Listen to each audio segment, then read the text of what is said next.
Fresh కాకరకాయలు కడిగి శుభ్రంగా తుడిచిపెట్టుకొని తడి లేకుండా అయినా కూడా తడి ఆరేదాకా ఇలా చక్రాల్లా కట్ చేసుకొని కాసేపు ఆరబెట్టాలి.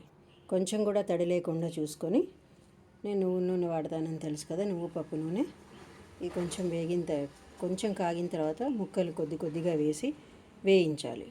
ఇక ముక్క రంగు మారి మెత్తబడింది అనిపించినప్పుడు తీసేసేయాలి. కాకరకాయలు తరుక్కునేటప్పుడు మనం తరగడం ఒకటే సైజులో తరుక్కున్నా పర్వాలేదు. కొన్ని మందం కొన్ని పలచగా అయినప్పుడు పలచగా ఉన్నవి తొందరగా వేగిపోతాయి, అది చూసుకోవాలి. ఎందుకంటే అన్నీ ఒకటే సైజులో మనం తరగడం కూడా ఒక్కొక్కసారి కుదరదు. కాకరకాయలు కూడా అన్నీ ఒకటే సైజు ఉండేలా చూసుకుంటే మంచిది. కొన్నేమో దయ్యమంత కాకరకాయలు ఉంటాయి, కొన్నేమో మరీ బుజ్జిగా ఉంటాయి. సో అది చూసుకుని విత్తనాలు కూడా వేస్తే అవి వేగి ఉప్పు కారం పట్టి తర్వాత చాలా బాగుంటాయి.